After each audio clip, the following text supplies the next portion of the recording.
So we got some judges seeing something tonight that just simply isn't happening. Look, let's start at the beginning. Cowboy versus Pettis. Awesome. Awesome contest. And don't forget what Cowboy's trying to overcome. It's not the story of the Conor fight or whatever happened. None of that's what he had to deal with tonight. He's got a whole new opponent. He's got Anthony Pettis at 170 pounds, but it's a rematch. He'd already fought Anthony Pettis. It wasn't overly competitive. Now, it was a strange fight in all fairness. He comes out. Pettis hits him with a liver kick. Would have ended the fight for most guys. Now, I'm going back to their first fight. Comes out a little bit later, hits him in that exact same spot. Boom, Cowboy goes down. There wasn't a whole lot to see. It was a fairly quick fight. It was very one-sided. But this is what Cowboy has to overcome. He's got to cover that deficit. He's got to overcome that memory. And the only thing that was different was the weight class. That's not a whole lot to hang your hat on. But this is what he has to deal with. It wasn't the Conor fight. So many people are bringing that in. Is this too fast? Is this too soon? He's got to deal with the fact that he's already fought this same guy.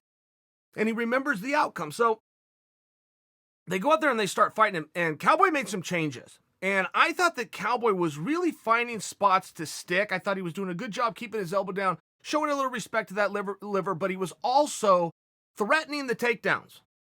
And at one point in the second round, he found the takedown, but he was threatening them. And he didn't do that in the first fight. So if you go from a stand-up fight to a mixed martial arts fight, even if the rules were the same, but if you go out there and you start implementing two different strategies, you got to make Pettis respect it. I thought Pettis was very fluid. I mean, Pettis moves so well. If you are a young, aspiring fighter and you want to see somebody with very high-level stand-up techniques, go study Anthony Pettis. His setups are incredible. The way Pettis will look at you, set up, fake a jab, throw a kick low, bring it up to your head. I mean, Pettis moves so incredibly well. But this was really a story of Cowboy making some adjustments and making some corrections. Cowboy won the first round, very close and competitive. Cowboy wins the first round. In the second round, very close and competitive. Cowboy scores a takedown. He doesn't do a lot with it, but he holds it there for a meaningful amount of time without having anything done to him. There was no submission attempts. It wasn't like elbows from the bottom. Cowboy wins those minutes, and it's enough to steal the round. They go into a third round. This is a dogfight.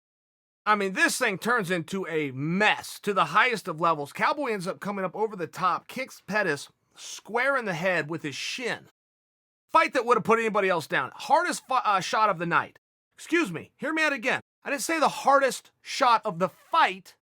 This was the hardest shot landed tonight. Pettis fires right back, doesn't miss a beat, fires across right back. I mean, this thing is a melee. I believe Cowboy won that round as well. I believe what a great fight, what a close fight. 3 rounds for Cowboy. Split decision, Anthony Pettis is your winner.